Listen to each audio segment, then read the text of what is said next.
A ber, galdetzen dute. Ulibarri iristen alda Nafarroako ikastoletara, nola eta zein indarrarekin? Ikastolatz esan nahi duzu, ikastetxetara? Bai, ez? Ikastoletara jartzen du. Bueno, nik uste hasieran esan dugula, ez? Gure urriak, gure baliabideak oso urriak dira. Orduan, iristen dira, baina baliabiderik ez dugu.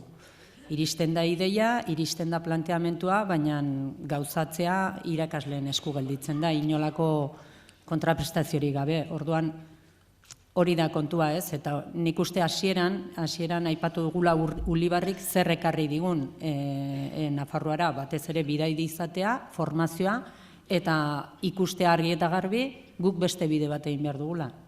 Ondoan gaude, eta ikasten ari gara Ulibarritik, baina Ulibarriren egiturarik ez da existitzen Nafarroan. Ez dakit ulertzen den.